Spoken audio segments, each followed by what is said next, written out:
calls right now. We've got D-Flow walking around. I love that Niners sweatshirt, man. That is tight. That is looking good. D-Flow, how are you, man? Pretty good, pretty good. Right now, just walking the dog right now. Nice. What kind of dog? I don't know. It's a rescue. It's a terrier mix. I Okay. really don't know. Where are you? You're here in the Bay? Nah, I'm in SoCal, East LA. Okay. Terrific.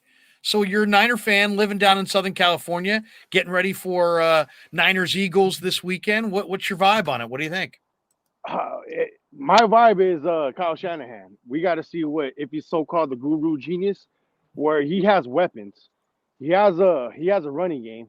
He has one of the best tight ends, one of the best duels wide receivers in Debo and Ayuk. We got arguably the best fullback in football. We got a 1.5 to 2.5 running backs in CMC, Elijah Mitchell, and Jordan Mason. If Jordan Mason ever gets on the field, my question is because I always played football that you want a bruising running back that can soften up the defensive line. Right. So then you throw in your more of your speed rushers as in CMC slash Elijah Mitchell. How come Kyle doesn't like doing that? How come he thinks CMC can push that line, get him tired by him running up the A and B gap? I hate CMC in the A and B gaps. I really do. I don't think he's got, and I don't think he's got great pick and slide to run to the edges. I like CMC as what he is, which is In he's space. really fast and you can run all the gadget plays. And there's a few running plays I don't mind for him, but basically I like it when they throw it to him. I like it Oh when they yeah, flex him out wide. he's like more I'd of like rather a throw Marshall him Falk. screen passes all day, to be Yeah, honest. yeah, because he's more of like a Marshall Falk. Put him in space. Yes. Put He's him like in Roger space. Craig or something. He's a dual Yeah, threat. And I agree exactly. with you on Elijah. Elijah has great instincts inside, and he's got that ability to pick and slide. And this last game against Dallas, maybe it was because CMC was hurt, but Shanahan used Elijah Mitchell a lot more in this game. So I'm hoping that they run Elijah, especially in short yardage. But what about in the red zone? How come he don't put his CM's Mason in to more of the power back? Because when they run, they only get what 2 yards basically when I they run. agree with you. I agree with you on this as well. Now he's a young back, and there's always concerns about will he pop into the wrong hole? Will he not carry out his assignment? But I would say get him up to speed on all the details. And I agree with you. Ever Use si- him on the goal line. He's 245 pounds, and he's a power back, and he moves the pile. And you know what? I almost feel like they're bailing teams out. Stop using 215-pound or 208-pound, Christian running backs? McCaffrey, Yeah. and you got a 240-pound guy, man back there who runs with power. Hand him the rock. I totally agree with you. And on Use the use all your players. and on the defensive side, I don't really know the rules when it comes to read option. Let's say when Hertz does the read option and the end is supposed to do the outside contain. Can the end still tackle the quarterback after he hands it and say, hey, I didn't know he had the ball? Like, are Yes. they allowed? Why Yes, don't they do that then? you can, especially if they hold that mesh point and all of a sudden, you can hit the quarterback after he hands it if you think he has the ball. It is a Was it? judgment issue though, and the way it's officiated. They're officiating now severe contact on the quarterback in its own category. So you're not going to be able to detonate on him, but you can tackle him. But Because if they you go did. helmet to helmet at all, man, Oh yeah, no, no, that no, no flag's helmet. coming out. No, just wrap them up and just push them, hit them, toss them to Yeah. the ground. Because In fact, didn't I Baltimore do that personally, with Kaepernick the one in thing, the the Super Bowl? guy who I think is absolutely made to play against the Eagles is Talanoa Hufanga. Why? Because Hufanga is best at attacking the mesh point in the run game. And if Philly tries to do one of these elongated, let's hold the, let's run together with Hertz and the back, with the ball basically in his gut. I think somehow you'll see D'Amico send run blitzes using Hufanga, and I think he'll blow that thing up. So Yeah, in a lot because of ways, I think his instincts on that play are spectacular. didn't Baltimore Ravens do that to Kaepernick in the Super Bowl? They were hitting him whenever he ran the read option, the zone read. Yeah, they did So try like, to, But I mean, personally, I think that the Niners should have ran a few more zone reads instead of throwing those fades to Yeah. Crabtree. But that's 2020 hindsight at this point, right? Oh yeah, correct. Yeah, Yeah. because I don't know, because that's the only way that I can see the Niners stopping them. Because if you stop Hurts, their running game ain't that good. No, I mean, to me, it's about first and second down in this game. If you get to first and second down and you can limit Philly and don't let them get 8 yards on first down and make them stare at 3rd and 4 or greater, I think you got a great chance to stop Philly. If they get to 3rd and 1, third and Oh yeah, two, and that's there's what all we're pretty weak at that on defense. yeah, the Niners are not good in that situation, and then you get the mobile quarterback. To me, that is going to look very similar to the Atlanta game where Mariota just, had this high percentage game passing and then ran for a bunch of first downs. To me, it's about third. It's third and short is not the Niners' friend. It's without DJ Jones this year, they're really susceptible to running, up the middle. So I personally, if they got to sell out and dare Philly to throw it over their heads. And if Philly does, then so be it. But you can't be conservative like they were last week against Dallas. Last week, and what D'Amico's plan has been be very conservative at the beginning of drives. Let teams make a mistake, fall behind the chains, and then blitz them when they do. Well, Philly doesn't make a lot of mistakes, and if you're gonna, I don't like the bend but don't break against them because you can't allow them to win the time of possession. The Niners have to run it better than Philly, stop the run better than Philly, and win the time of possession to have a chance in this game. Not to mention, I think the 49ers have to be even or plus on the turnover margin.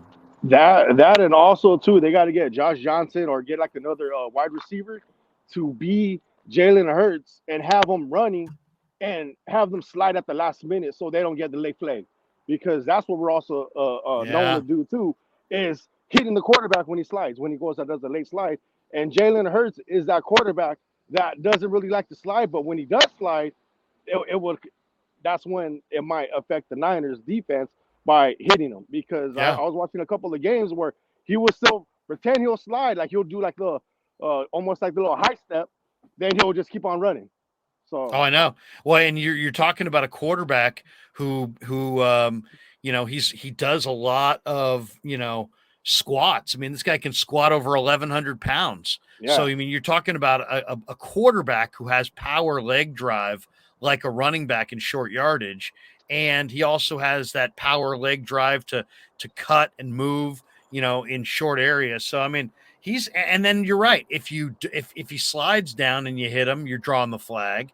And yet, if he doesn't slide down and he barely buries the shoulder, he's almost got the power of a running back. yeah, So it's he provide. I mean, in today's NFL, where there's really ticky tack on any kind of penalties on hitting the quarterback, oh and then yeah, you've got a quarterback that has this strong, powerful of a base. I mean, it's a nightmare. I mean, they literally what they got to do is they got to win on first down and they got to oh yeah. get them into 2nd and 10 or 2nd and long, and then make a play and get them into 3rd and long, and then probably send some kind of blitz. And you better get home And you because got to otherwise make sure you Devontae wrap. Smith and AJ Brown are gonna burn Lenore and Charvarius. So it's gonna be a tough game for the Niners, but I think Purdy is going to take care of the ball better than Hurts, and I like the Niners to win a close one.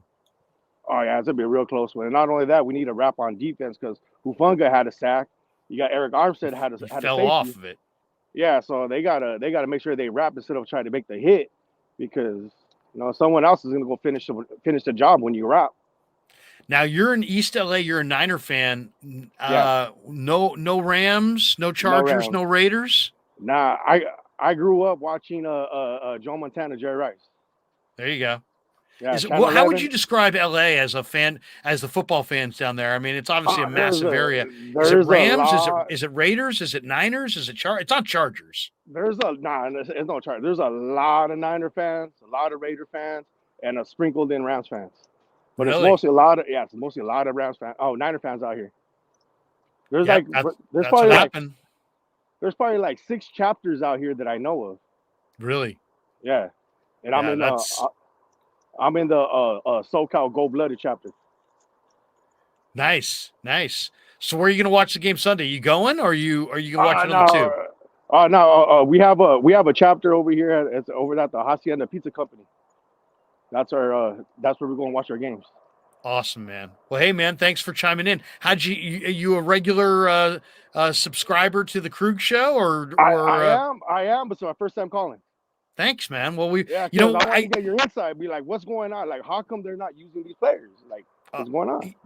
I'll tell you, we're never really going to get straight answers on the player usage. It's more like just asking around and doing some homework, but you're never going to get straight answers on that though. But man, I appreciate you following the Krug show, and you know what, we're going to do more shows like this where we start with a guest and then we're going to open up the phones, and we're going to be on tonight after the Warriors. I don't know if you're a Warrior guy too, but Yeah, Warriors Grizzlies tonight should be good because the Grizzlies have been talking a lot of smack, and the Warriors are struggling at 500, and a lot of James Wiseman rumors. So we're going to come on afterwards, talk a little Warriors, and then talk a little Niners Eagles too. yep. Shannon Sharp almost went toe to toe with one of the Grizzlies.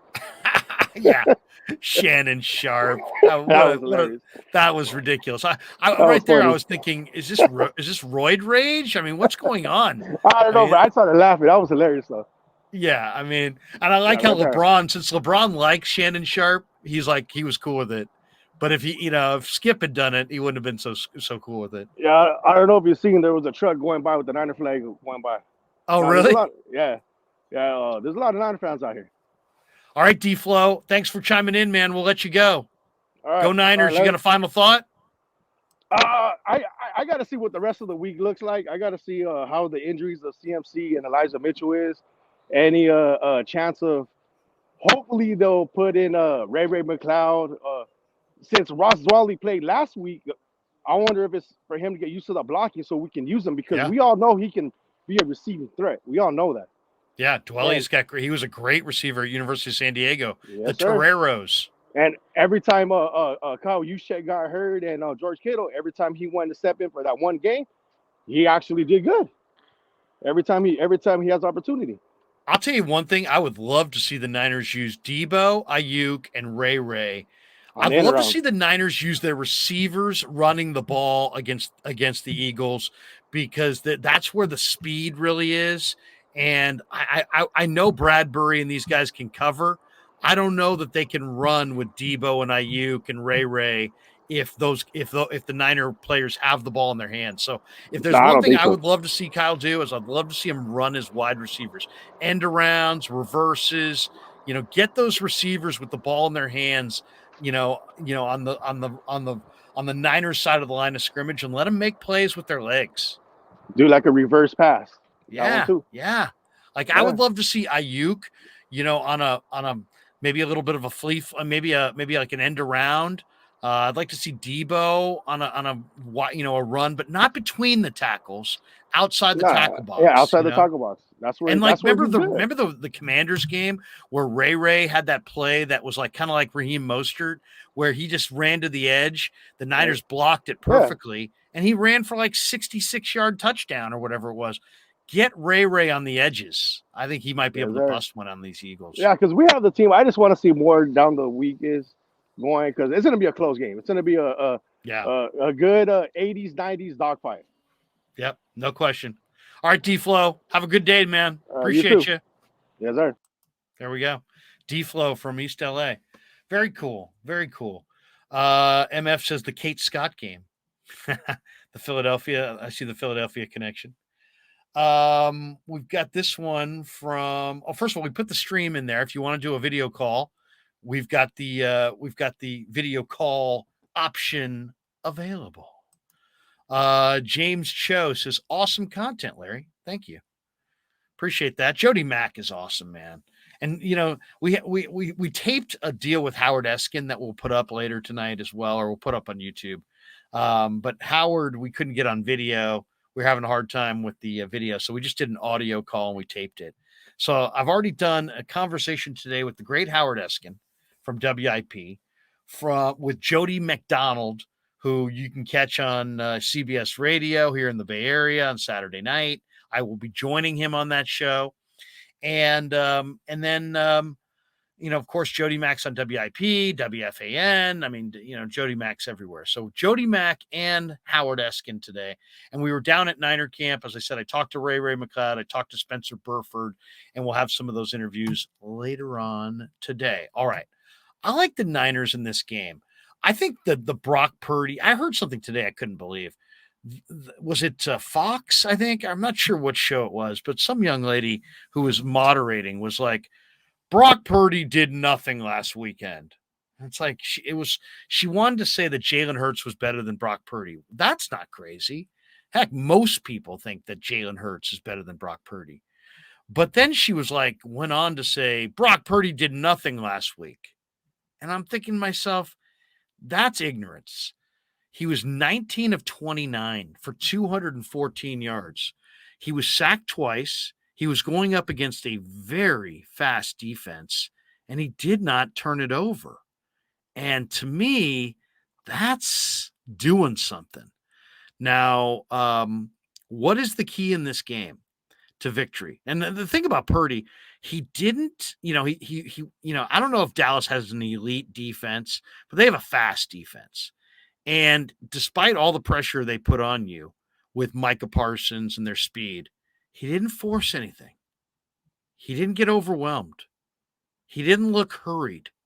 He didn't look any different than he did in the regular season. He took what the defense gave him. And most importantly, Brock Purdy took care of the football. No turnovers, no sacks, or 2 sacks, but no fumbles, no picks. So why did the Niners beat the Cowboys? Well, part of it is that Prescott got outplayed by Purdy. Now, Prescott makes $40 million a year, and Purdy was Mr. Irrelevant. So I thought he looked pretty good. This is the tweet that I read earlier this week from Jeff Deeney. You say, who's Jeff Deeney? Jeff Deeney covers the 49ers for Pro Football Focus. Pro Football Focus had this number, that Purdy was under pressure against Dallas last week, 48.5% of his dropbacks. That percentage, nearly 50% of his dropbacks, was the most that any Niner quarterback had been pressured going back to the 2020 season. And he didn't turn it over. And when the Niners offensive line was able to keep Purdy clean, 15 of 17 for 159 yards. That's right. He completed 88% of his passes for 159 yards when they kept him clean. So to me, I mean, yeah, is he a rookie? Yeah. And he's only the 5th rookie quarterback to start a conference title game. And, rookies typically go down at some point in the playoffs, and who knows, maybe his streak will run out. But we're talking about a quarterback who's never lost, and a quarterback in the NFL, and a quarterback who just outplayed Dak Prescott and Geno Smith the last 2 weeks. So, and a player who really has played really consistent football basically ever since he stepped into the starting lineup. So this idea that, Brock Purdy is somehow, I think Brock Purdy's going to play great. I don't know if the Niners are going to win this game or not, but I know Brock Purdy's going to play damn good. Let's go to Digital Drew, who joins us from Chi-Town. And then we've also got Carlos hanging out as well. Carlos, hey Larry, how's it Carlos going? D and Digital Drew. What's up, guys? How you doing, man? Good. Hey, Larry, what's going on? Well, what are you guys thinking? And we also have Jose, who's now in the room as well. Jose, good to see you. All right, I know Digital Drew is in Chicago. Carlos D, where are you at? I'm in Arizona. Just left the Bay Area 3 years ago. I've been living there all my life. I love your jerseys in the background. You got DC and Ronnie. Oh, no, who's that? Bosa. Oh, I thought that was Dwight Clark. That's 97. Pull my head out of the way, yeah. Bosa and Ronnie. A lot. And then Larry, Jose, where's Jose from? I'm currently in Turlock, California. Turlock. Your mic is really low. Yeah, there we go. See if there it works now. You're in Turlock. Yeah. So we got a man in Turlock, California, and then these guys are out of state. Well, what do you guys think? Why don't we start with Digital Drew? Digital Drew, what's your prediction on the game this Sunday? What's your What's your? I'm going Niners 27-24, and I think the key on both sides of the ball is first and second down. I was looking at some numbers. The Eagles are 32nd in defending short yardage runs on third downs. They're 26th in the NFL at stopping the running back behind the line of scrimmage. They're 21st in the NFL in giving up carries that gain between 5 to 10 yards on a play, but 32nd, dead last on short yardage runs. So to me, it's about getting to short yardage on offense and avoiding short yardage on defense. I think if the Niners can, I think they can win the game. Yeah, although it's infuriating as a spectator to see Shanahan play a very conservative game plan, I kind of expect that again. I think he's going to lean into the defense. He's going to try to grind the clock. I think he's going to commit to the run earlier because that might be one of the weak spots to Philadelphia. But let's get real. Philly is probably the most complete team that the Niners have faced potentially all year outside of the Chiefs.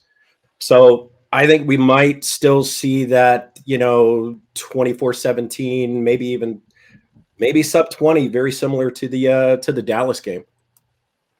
All right. So you're liking the Niners to win a low scoring game.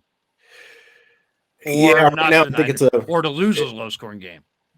Yeah, either outcome, I don't think it's going to be I don't think they're going to get into a boat race there.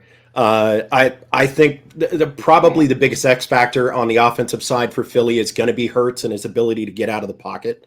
We've seen the last couple of years, I think specifically with the wide nine defense. I know Saleh had issues with this, and Murray and Wilson both ate him up throughout those games a couple of years ago.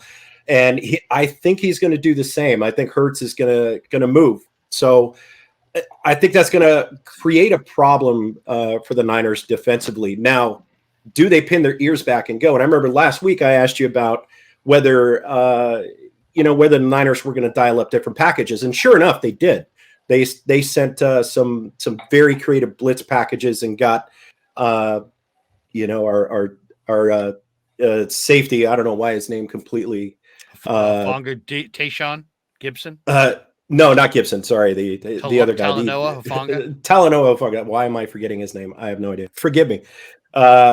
He came in free. Scott, completely free and unblocked on a couple of blitzes. I think we're going to see the same thing. But Bosa, I'm officially worried about our defensive line. Can Bosa specifically get kind of going and actually show up in the stat line? I know he's been really, really effective in the run game, but he's not putting up a ton of pressures. I think Dak had 5 total pressures last game. And this is our front seven is supposed to be really the strength of his defense. It's not quite showing up. Now it's still showing up in the run game. It's still putting a lot of pressure. So can the Niners say, okay, we're not going to pin our ears back and just go at it. We're going to focus on the containment element for keeping Hurts in the pocket and basically shutting down that run game. Is that going to be a formula that the Niners can win with? I don't know. I'd love to get your thoughts, Larry. Well, I mean, it's hard to say if there's going to be a formula other than it seems like Shanahan likes to maintain balance.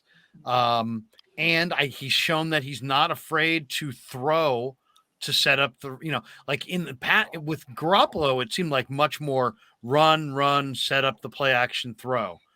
With Purdy, he seems more open to throwing on first down.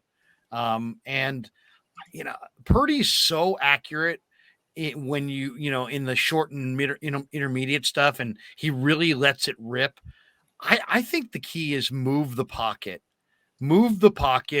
and, give him different launch points, and be decisive, but don't you, the one thing about this last game, like 125 of Purdy's passing yards came in the middle of the field between the hash marks, and the Eagles know that as well. So late in the down, if you're playing zone, they're going to break inside. And so you got to know that as the 49ers, that they're going to be looking for you to be throwing the ball inside. And I think you have to look to throw the ball outside. Or if you do throw it and you let it rip, as he says, you better make sure you better have a full account for where everybody is. The one thing from watching Giants Eagles and then watching the Niner game, the Niners threw a couple of really lollipop, lazy hitch passes. And then watching James Bradbury rip those passes out of the air in the Giant game, that scares the hell out of me. You know, it's like Bradbury's playing really well. He's really smart. He's really physical and got great size. But he's a veteran in this league. It's not like this is his first rodeo. So you can't throw a lollipop hitch to Ayuk or Debo. He will pick that out of the air. So I think they're going to have to really expect the Eagles to break on some of those passes in the middle of the field and break on some of that stuff that's some of the horizontal passes to the line of scrimmage. Know that they're going to break on that. I think you got to use Philly's pursuit against them. And so maybe you do a pump and go kind of a thing where, you know, you can get the Philly corner jump, like Slay jumping the route, and now it's a second movement of thing, and it's Purdy laying it out there for the receiver. But it's going to require the Niners to pass protect up front. So I'm a little concerned about Javon Hargrave because Hargrave moves like a much smaller man, and he's about 290 pounds. So that's my concern. Can they block Hargrave inside? And then, you know, Hassan Reddick, I think Hassan Reddick, you know, you bootleg at Hassan Reddick. He's such an over pursuit guy, and Purdy's so good at running the bootleg game. I think you're going to see Shanahan almost look like Pete Carrill. I think the Niners are going to be slipping back door and using Philly's pursuit, which is incredible and well-timed. But if you can protect for that extra tick or two and get, kind of go back door on them and use that pursuit against them, I think there's big plays to be had there. I think it's going to be very difficult for the 49ers in this surrounding, this setting with these fans howling and this rookie quarterback. It's going to be very difficult if they dig themselves a hole. The 49ers need to play from ahead in this game. And if that means they take the ball instead of defer to the second half because you want to make sure you get a lead, I think I would consider that. It's such a foreign thing, though. Shanahan seems so much more confident when they get the ball in the second half about how he wants to deal with the time at the end of the first half. But I might take the ball, guys. I might actually take the ball and see if I can get a lead because I think Philly with a lead and, what are they, 22nd against the run? But they're number one pass D, and their D-line's got 70 sacks. So I think if the Niners are running it with the lead, advantage Niners. If the Niners are passing it from behind, advantage Eagles. So somehow they got to get a lead, and maybe they come out and they run it at the Eagles. I think, and here's the other thing. As much as I'm saying run it at the Eagles, I'm not running it in the middle of the field. I'm not running it at Fletcher Cox and Javon Hargrave. I'm just not. I just think that's going to be a brick wall. I don't want to see giveaway plays. I don't want to see Brock in 3rd and 8, 3rd and 9, 3rd and 15. I don't want to see that. I want to see 3rd and manageable for Brock, and that means getting something done on 1st and 2nd down, and that probably means being creative to get something done on 1st and 2nd down. And then if they do get a lead, I'd like to see them use Elijah Mitchell as the put-away back because I really think he's more dependable and more reliable and maybe more productive running at a defense that expects you to run. That's how I see the keys. And then also, turnovers. The Niners are now 15-0 when they're even or plus on the turnover margin, 0-4 when they're not.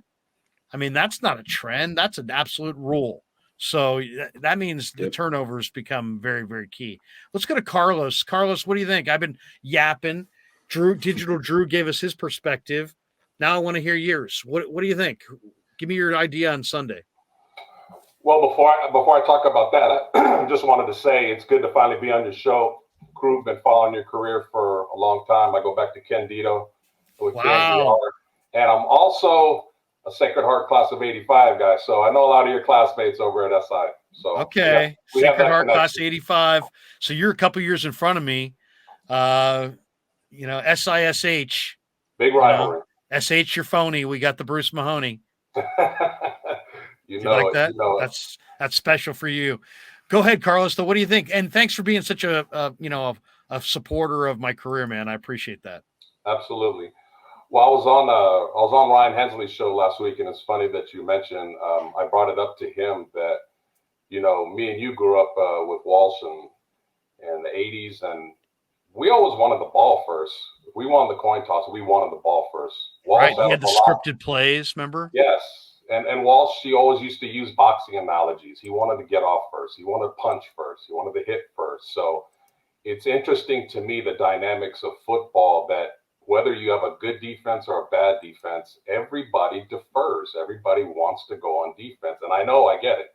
You want to score at the end of the first half and at the beginning of the second half and double dip it. I get it. But there's something to be said, Larry. We grew up with Walsh, get the ball, go down the field, touchdown. 3 and out, touchdown. Boom, you're down 14-0. That's a lot of pressure in a big game like this. So I'm with you. I hope they win the toss. And, if they win the toss, he's going to defer. I hope they lose the toss and get the ball first. Yeah, I do too. I do too. I will say this, though. When everybody's charged up and amped up, offensive football is about cohesion, right? Defensive football is about energy and accountability. And what do you have at the beginning of the game? Man, you got all this energy. So I kind of feel like the team that goes on defense in that first sequence has a little bit of an advantage. And that's what made the Walsh years so amazing, is that Walsh had his plays so scripted that he would just break teams down. And we all remember, to me, Jerry Rice at Soldier Field at the beginning of the '88 NFC Championship game is the one that I think of, where he bounced off a couple defenders and went in, and the Niners beat the Bears that cold day 28-3.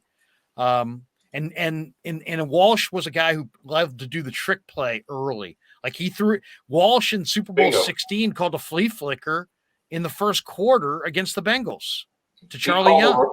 He called a reverse play on the very first game against the Saints. He knew the Saints were going to be all jacked up and were going to fly the ball. He ran a reverse.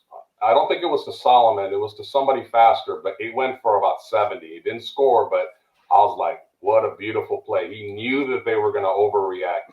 If Shanahan had the guts to do that to Danny Gray, who's never used, boy, but that's kind of wishful thinking there. But as far as how I see the game breaking down, I think it's going to be a little low scoring. I got it like 24-20 Niners, somewhere around there. One thing that concerns me a little bit is, as great as Purdy's playing, similar to Jimmy, the Niners are not taking advantage of teams stacking 8 or 9 in the box by hitting them deep. I haven't seen Purdy connect on a deep throw yet. Correct me if I'm wrong. I mean a deep ball, not a 10-yard pass, yak after the catch and break it. I'm talking a deep ball. And Jimmy really wasn't known for that. So I think Philly's going to come in with a game plan similar to Dallas.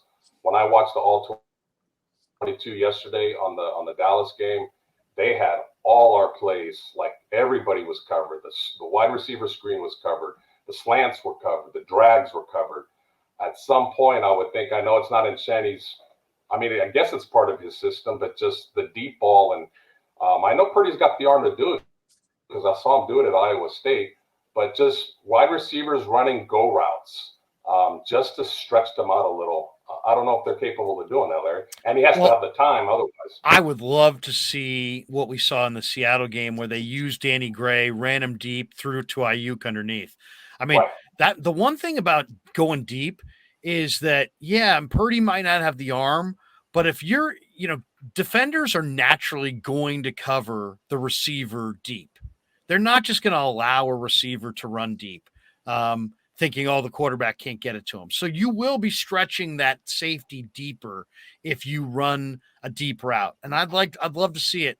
I'd love to see the Niners run Danny Gray on some drag, take the top off the defense and create that space by running him deep. I'd like to see them use Ray a little bit and try to get to the edges in the run game.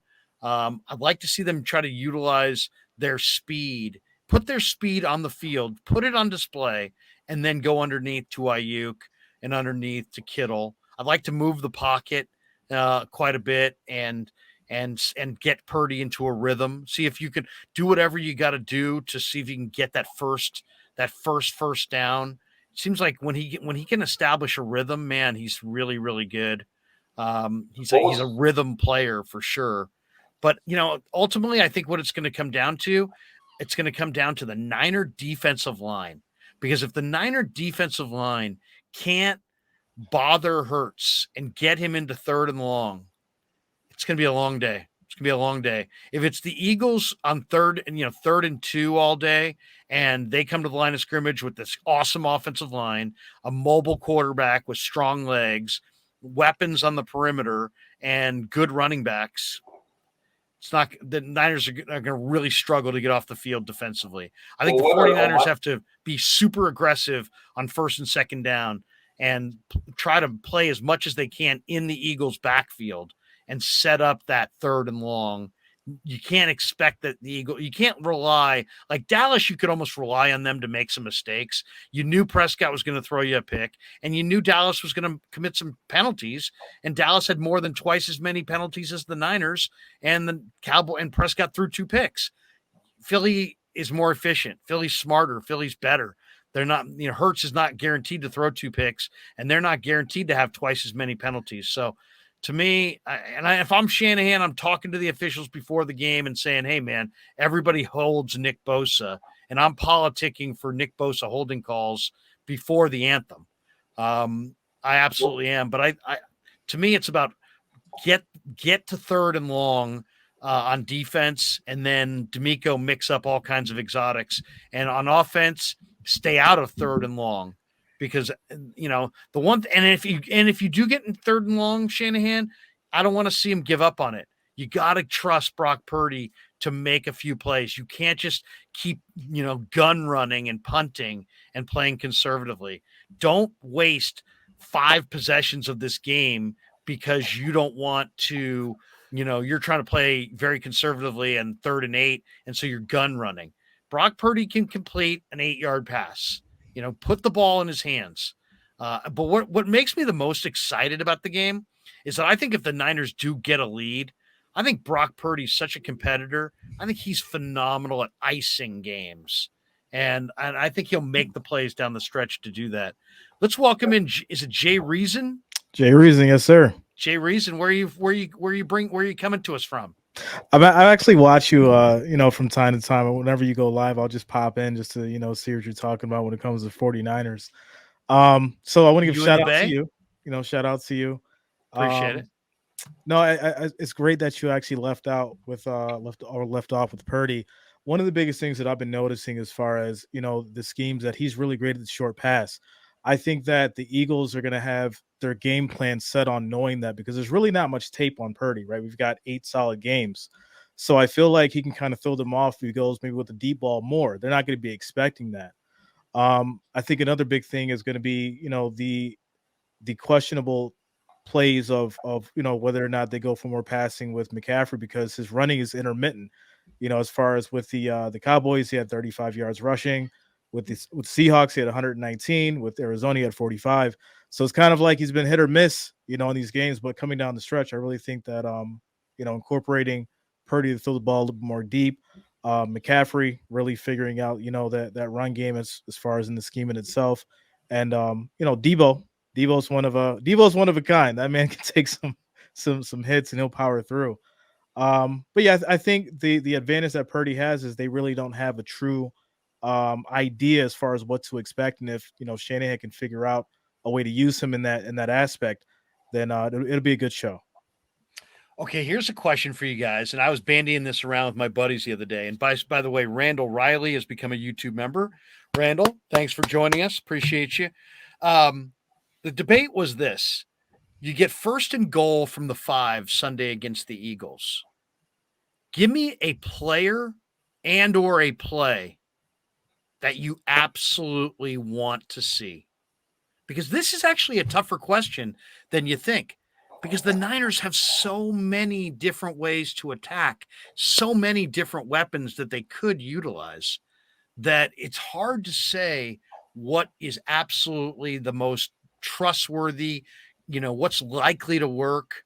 what you believe in. It's almost matchup specific. So that's always difficult because we don't really know what, we know the matchup is the Eagles, but as far as how Shanahan views where his mismatches are, we're not really sure. Though I think maybe the Niners can exploit their linebackers a little bit. And I think you might be able to exploit their D line against the run a little bit, but it's going to be about,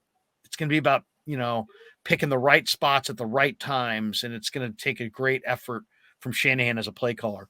But what do you guys think? Let's go around the room here. They're 1st and goal on the 5.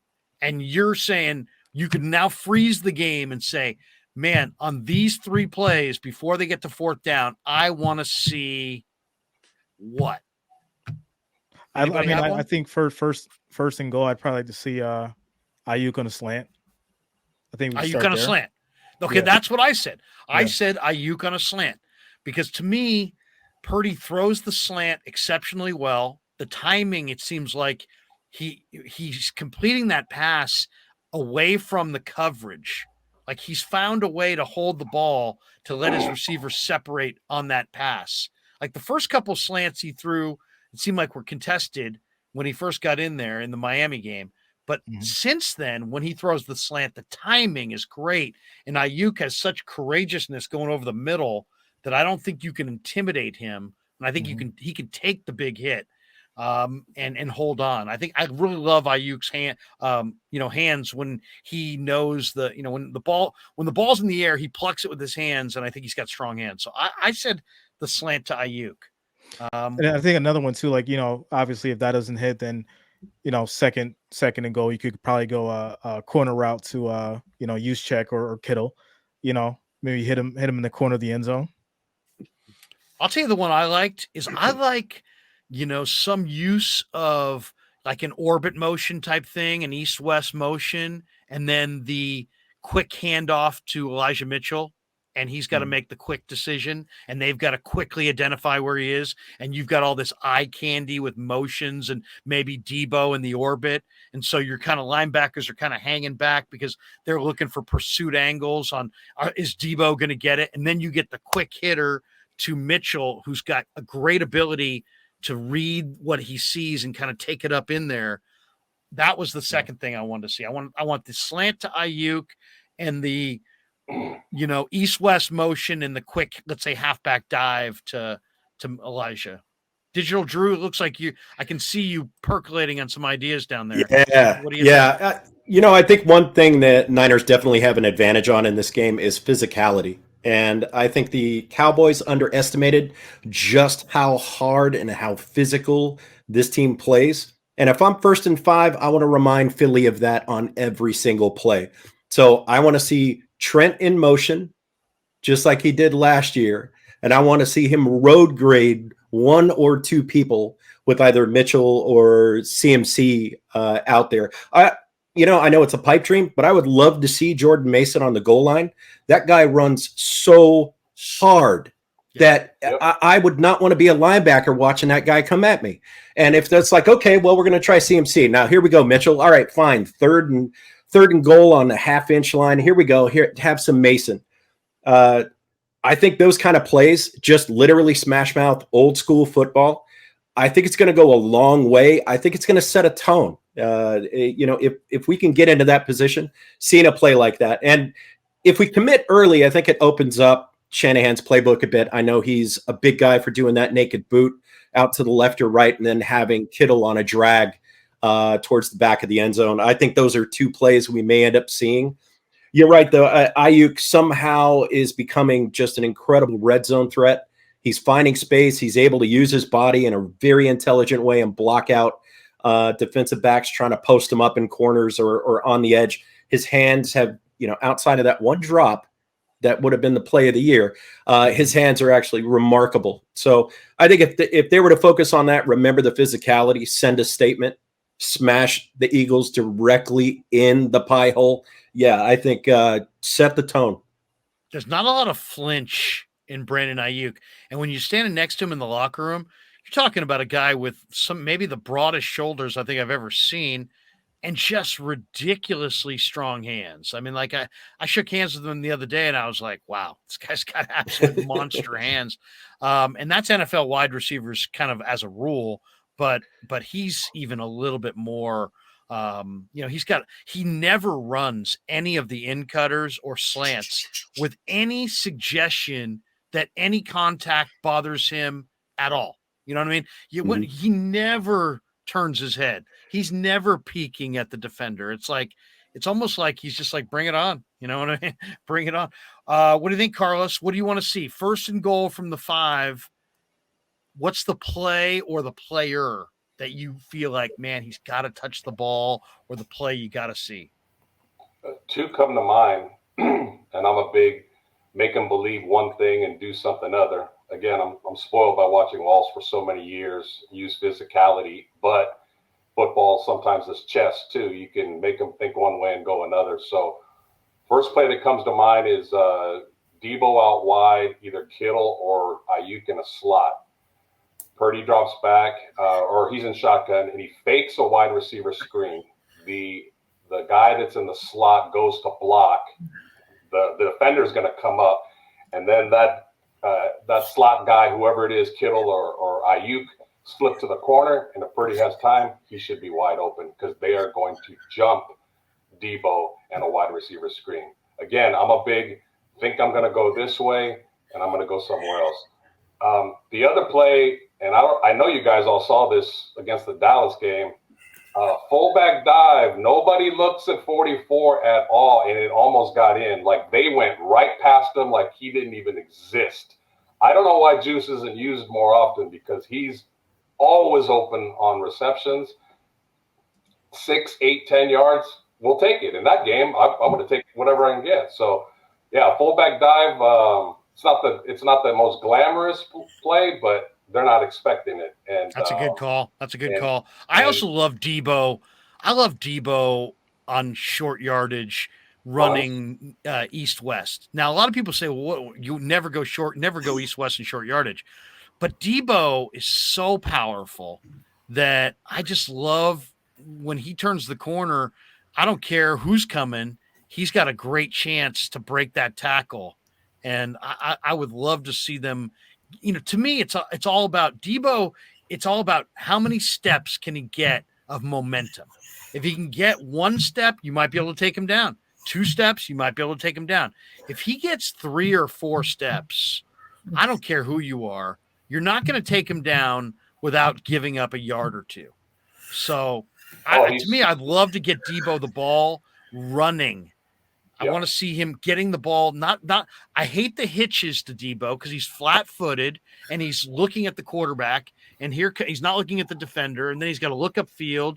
And I don't like that. I'd rather see Debo on where he's got 3 steps and he can read his blocks, and then it's like then you're talking about a really explosive, dangerous player who's just a nightmare to bring down. You're talking about a pitch out wide, or you're talking about a jet sweep? I'm talking about like a jet sweep. I don't mind the pitch out wide, but I would prefer the jet sweep. 49er fan says looking for the 49ers to wear the all white unis.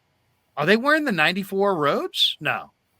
That's a great look though. So they should though. Those are clean. Those are clean looks. That's a clean uni.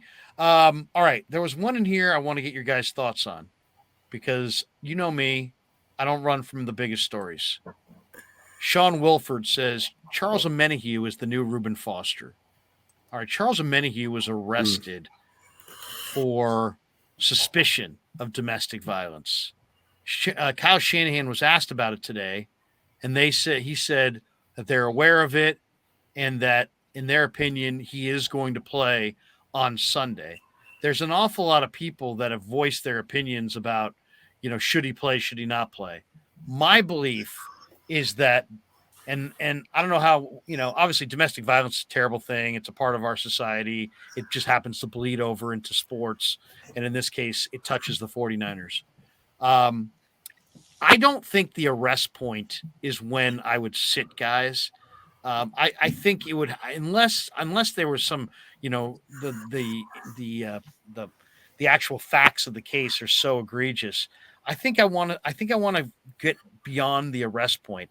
Why? Because from what I've heard from the people that I've talked to in law enforcement, my brother's a judge, that there are situations where somebody could call for domestic violence call, and when the police show up, like somebody has to be arrested. And it doesn't mean that domestic violence actually occurred. It just means that there's an accusation of domestic violence.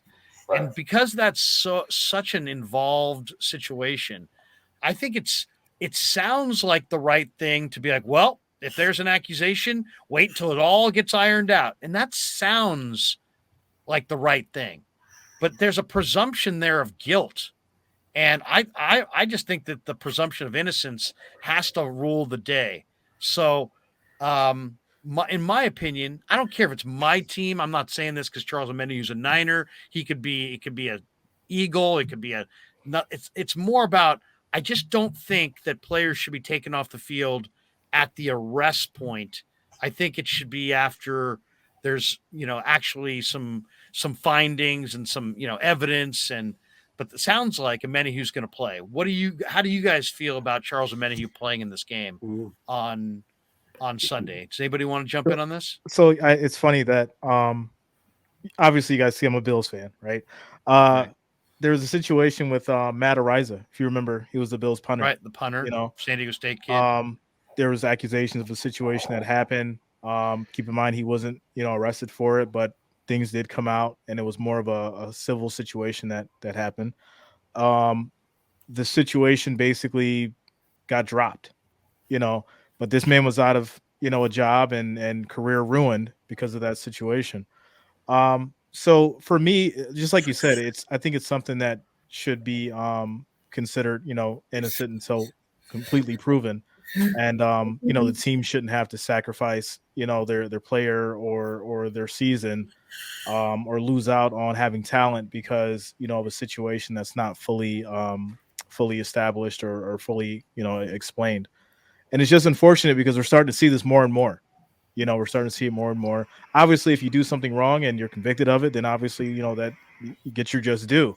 But if there's speculation and things like that, it shouldn't affect your play time and what you're trying to do, especially at something at such a high level. Does anybody else have a thought on this? Yeah, I'll just jump in real quick on that point. I think each case has to be taken, it has to be taken like a case-by-case basis. I don't think you can fault any organization for wanting to distance themselves from this, or make a decision, opt for making too quick of a move. I understand it. I get it. I don't necessarily think it's fair, but I think the Niners did look into this and try to get as many facts of the case as they could to make an educated decision. I kind of have to, as a fan, I have to trust the organization that they're making the right call. I think that there's no good answer to this, right? You move too quick, you ruined a guy's career or you stained it, and then you move too slow and you're putting an abuser on the field. Right. Where do you really sit there? And I'd be really curious to find out what their vetting process is. Any of these organizations, be it, the Warriors, the Giants, the Bills, the Niners, how do they go through? How do they determine exactly when the facts of the case determine they should distance it? I know that the reports came out and said that, she was called. She claimed that Omenihu pushed her to the ground, but there was no physical evidence at the time. They had to make the move. Even still, this is a misdemeanor. It's really a tough spot. I think it's a tough spot for the organization. It's a tough spot for Omenihu himself. He is. I looked it up after he got arrested, after the news broke. I says, well, what would the Niners be losing? And on average, he's in at about 56% of the snaps on defense. So I'm like, on average throughout the season. So I'm like, that's not a small piece to be going away. But at the same time, the situation has to take precedence here, or it has to come to the forefront. You got to make that call. You know what? I think there's half the people are going to damn the Niners for letting him play, and the other half are going to say, I understand. I think it's a no-win situation for every single party involved. Yeah. No, there's just no question. And yet,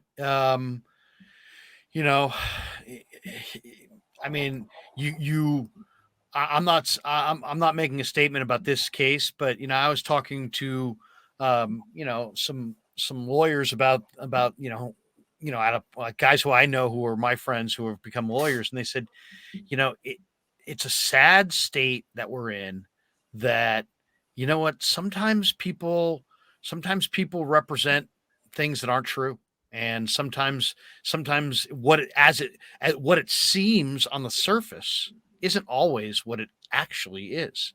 So it's a tough situation, as you said, I think really well too, Digital Drew. It's not there's no win. Nobody wins here. Everybody's uncomfortable. Everybody is ill at ease, and the teams don't, obviously, they don't know where to go, but they're looking for some guidance.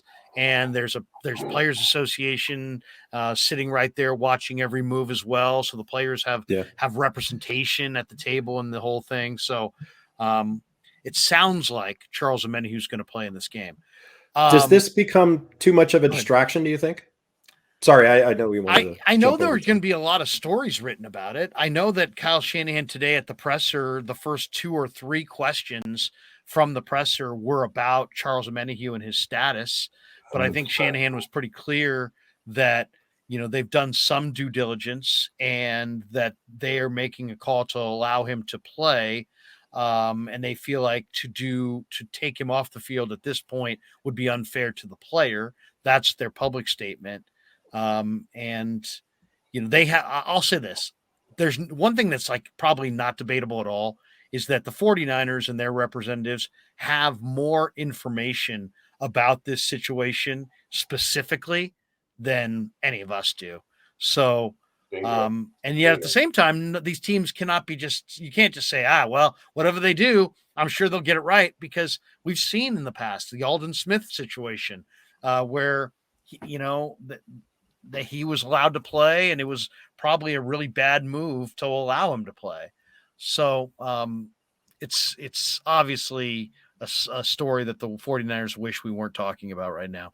Let me ask you guys this. Is there a wild card factor?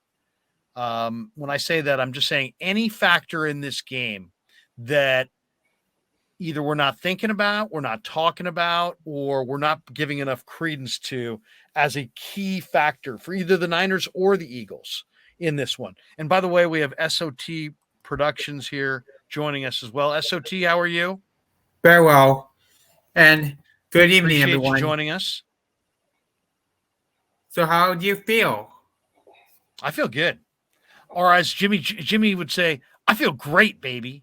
There you go. No, but what do you guys think? Bravo.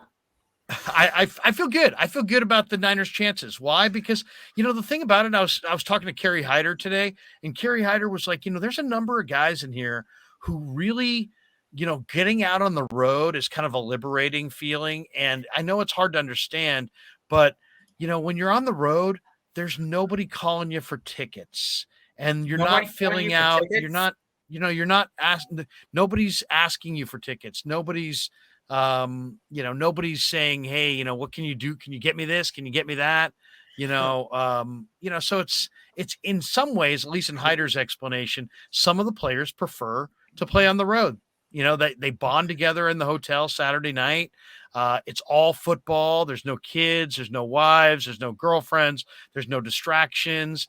You get into that stadium, it's you against the world. It's a galvanizing feeling. He described it as, and the 49ers looked really good under Shanahan playing playoff games on the road. So to me, there's going to be a settle in factor, and obviously Purdy's young, but he seems very like he has this steely resolve of a veteran, and maybe that continues.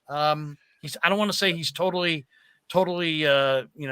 everything doesn't, all of it just kind of rolls off his back, but he doesn't seem like he seems pretty grounded. He seems pretty solid. Like he doesn't get too up or too down, but the Eagles fans are verbal. They're going to be screaming all kinds of obscenities. It's probably the harshest crowd in the entire league. But I just think that if the Niners can settle into the game and Brock Purdy can avoid an early mistake that cost them points or field position, I like the 49ers. I think the 49ers are the better team. I think the 49ers have better weapons. I think the Niners have more experience in these kinds of games. I also think it's about expectations. The Eagles, whether people want to believe this or not, the Eagles came into this year wanting to have a really good year. The 49ers have been in the Super Bowl and have been to the championship game. And it's like their season in a lot of ways starts right now. It's like it was all about get back to this point and do it right this time. And so I don't know. I think the Niners are going to play exceptionally well. That's my guess. I think the Niners are more battle tested for big games like this for sure. Their roster has been through, these big playoff games more than the Eagles are, and the Eagles being at home is going to add more pressure to them because you listen to the media, you listen to ESPN or anybody on the East Coast. This is a wrap. Philly's winning this game. By the way, I love beating Philly almost as much as I love beating Dallas, and that includes baseball, Giants and Phillies back in 2010. Philly fans are really, man, they need to get it. An X factor, Larry? Yeah. What's the wild card factor, the X factor, maybe a factor that we're not really thinking of? I don't like to bring it up. God, I really don't want to bring it up, but referees. I've been through the '83 NFC Championship. Oh, in Washington. I've been through the 2011 Ahmad Bradshaw forward progress in the NFC Championship. Seattle in 2013. That was like one of the worst.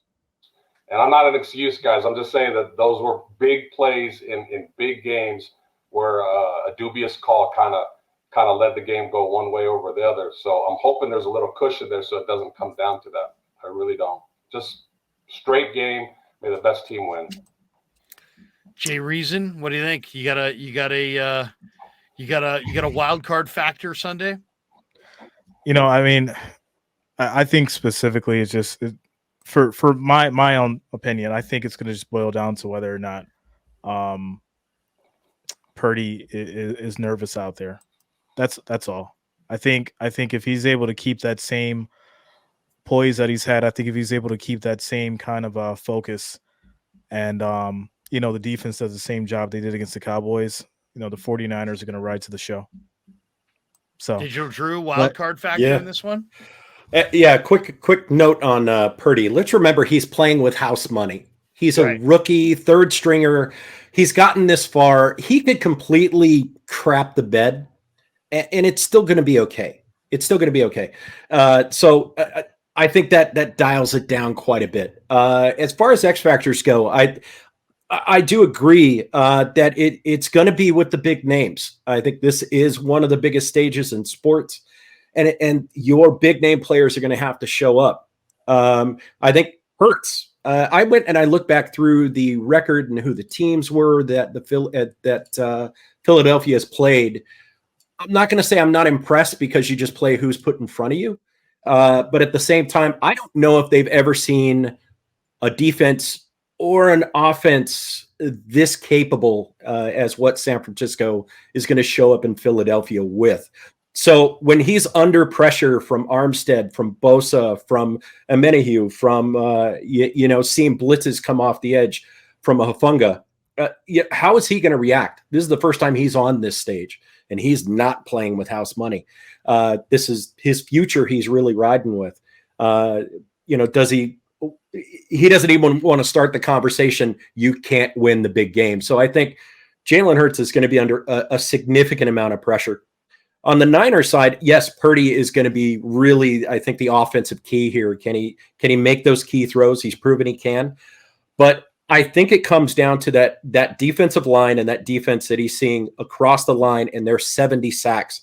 I think that puts the burden squarely on the Niners offensive line.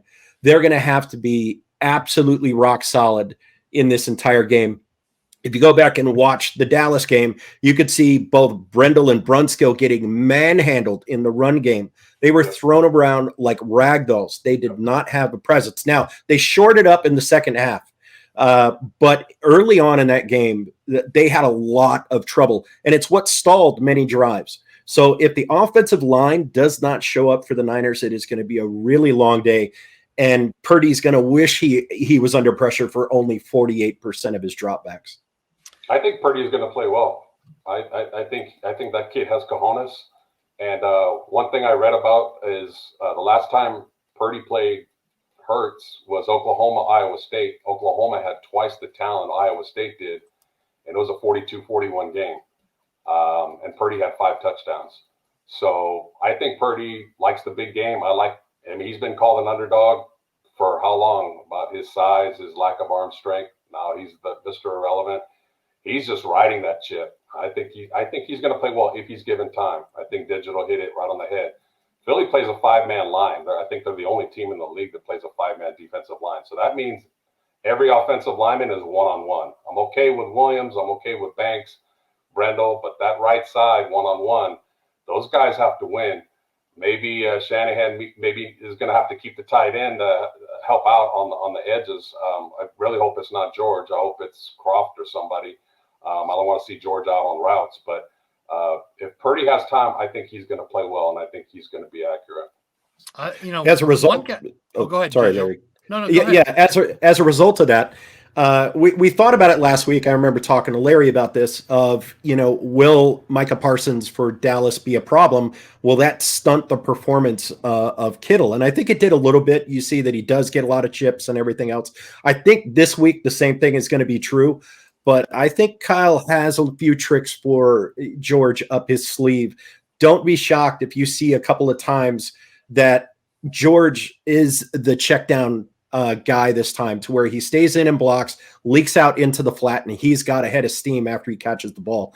I think that's going to be a bigger game plan. Yeah, running more jumbo sets, running a lot of bubble screens or even screens outright to take advantage of the aggressiveness of that front seven. I think he's going to try to take a strength and use it against him. So I think that's could be a thing that we see a lot, especially early in the game. I love Debo on the jet sweeps. And the one area where I just feel like the Niners are dominant and nobody's really talking about it is that the Niner linebackers are totally dominating. Yep. I mean, Azeez Al-Shaair played 16 snaps last week, guys. He made 7 tackles in 16 snaps. I mean, that's incredible. Warner, I don't think I've ever seen Fred Warner play the way he's playing right now. Dre Greenlaw. These 3 guys are dominating. And I just think that they're gonna attack the run. They're gonna take away Philly's run. I think Debo is going to sustain drives for the Niners offensively. I think those 3 linebackers are going to win consistently and snuff out Philly. Delayed blitzes, crashing into the backfield to attack the mesh point, gang tackling Miles Sanders, getting out in the flat on screen passes to Kenneth Gainwell. I just think the Niners linebackers are going to dominate. I think Debo's going to dominate. I think that's going to be the difference in the game. I really believe that. Now, General Admission says, here's a donation. Niners looked a bit slow on kick returns last week. Special teams tackles is an X factor. I agree. 100%. How much of that was the Niners and how much of that was that badass Turpin? That guy, that Dallas return guy last week, guys, was one of the best return guys I think I've ever seen. He reminded me, I felt like I was watching Desmond Howard back with Green Bay, I mean, he was that good. He was that and I'm watching it on the binoculars. I talked to Flanagan Fowles about one of the tackles he made on him. And I'm like, Demetrius, if you didn't make that tackle, there was nothing but green grass. And he's like, I didn't know that when I made the play, but I saw it when I saw the film. But yeah, Turpin was crazy good. I was going to say, kick it out of the end zone, problem solved, but I don't think Robbie can get it out there on a consistent basis. Yeah, exactly. Hey guys, before their special teams has been so good this year that it's actually a pretty decent strategy. Kick it around the 1-2 yard line and then collapse down. I saw a stat, and please correct me if I'm wrong. I want to say the average starting position on kickoffs was something like the 16-yard line for the Niners. I mean, their special teams have been exceptional. But Turpin, come on, that kid was greased lightning. He was over the place. That kid was really good. Yeah, he's incredible. That's an incredible player. I Guys, just wanted to before we say end the live thanks a lot for stream, having me on, Larry. Thanks a lot, man. It was good being on. I definitely appreciated the opportunity. yeah, absolutely. I was going to ask you guys on your way out the door, just kind of, we've only done, I've been doing the live streams, of course, since, the end of February. So we've been doing this for about 10 months. And we have about 12,000 subs now, and it's going great and it's a lot of fun.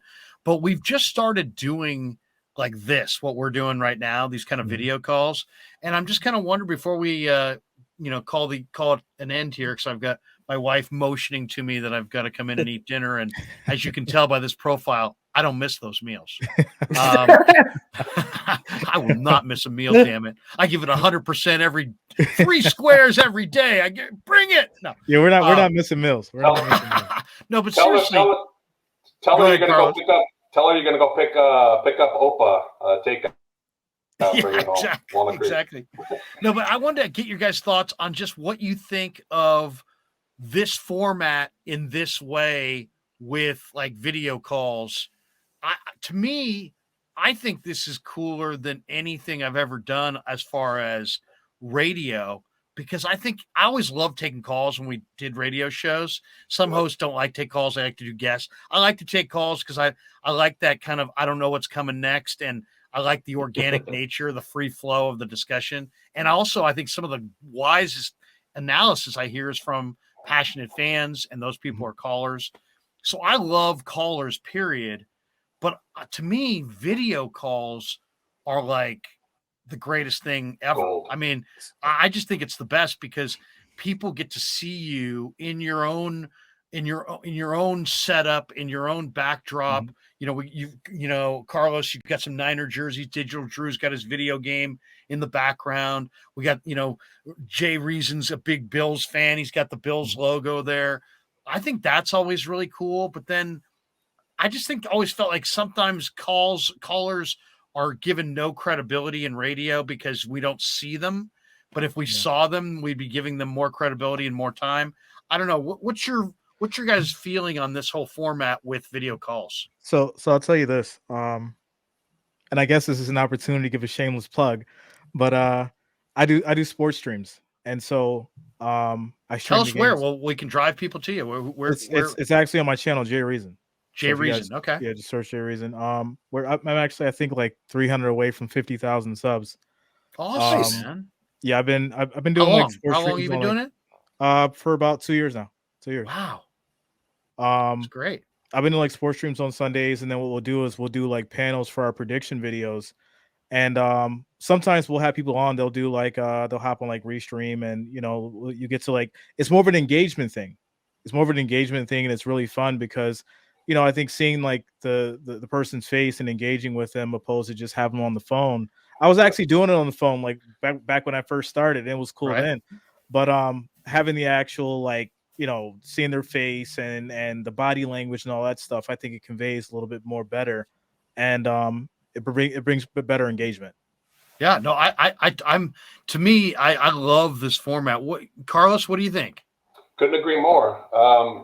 Obviously it's important to have the right people on, and some people feel more comfortable calling on the phone and not showing their face. Maybe the camera freaks them out a little bit, but the three of us, I think, we're pretty convicted in what we said and all spoke well. So if you get the right people, I think it's an awesome format. Like you mainly have Ryan and Dan on post games, and you guys kind of go back and forth, and it's 2 hours long, but I usually watch most of it and enjoy it thoroughly. It's just back and forth, and it's real. It's not so much like the Skip and Shannon, it's not scripted. Like you pick a topic and just argue and debate each other and threaten to hit. I mean, just like this is like we're just talking like guys in the locker room, and to do it visually like this, video wise, I think you should do it more often. Julio Padilla,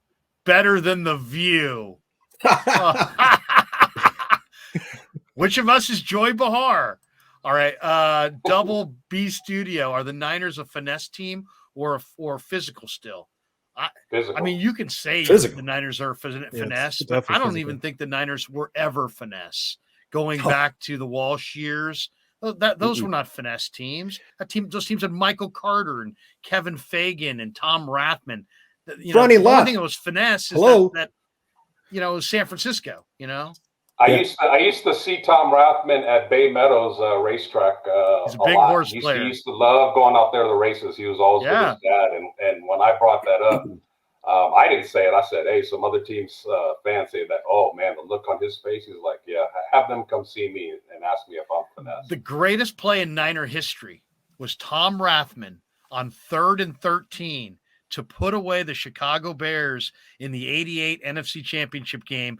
Bill Walsh ran his fullback, Tom Rathman, off tackle for 14 yards and put that thing on ice. Now you know why I was calling for the fullback dive at the goal line, 1st to 5, except the juice. Exactly. I remember that. Yeah, Digital Drew, I'll give you final word here.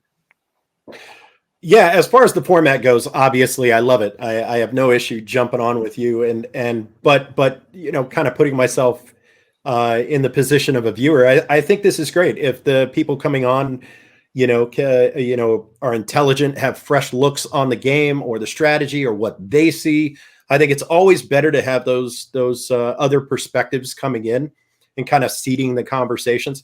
But I mean, come on, I grew up listening to you, man. I mean, the fact that I get to come in here and chat with you and meet these cool people and just talk sports. Being here in Chicago, there's not, I don't have a lot of Niners fans in the office. So this is my water cooler. This is the digital water cooler. I love hanging around it and just talking sports. And I know you and I talked a lot, off air. Have you told people about your podcast yet, Larry? Well, about the fact that people can actually catch this on Spotify as well. Yeah, there's an audio component. We're on YouTube, and all the shows are on YouTube and archived on the Krueg Show on YouTube. But yeah, the show is also streamable on Spotify, and please do. And I know there's a number of my college buddies are like, hey man, I plug you in at my work computer. I'm like, you guys are watching us? He's like, well, sometimes, but sometimes I just catch the the audio version.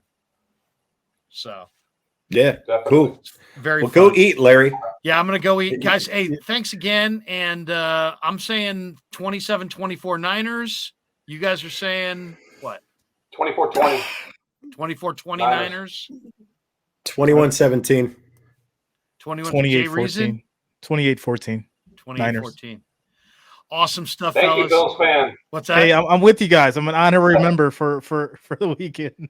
I was pulling for you Bills to get there. I really was. Listen, that's another topic, man. It was tough. I'm still dealing with it, but like I said, I'll be rooting for you guys on Sunday. Guys, have a great night. Thanks to everybody. Never met a man I've been scared of. Careful, you gon' get exactly what you asked for. Here for whatever you bring me, getting handled. I answer to no one, I don't need to hassle.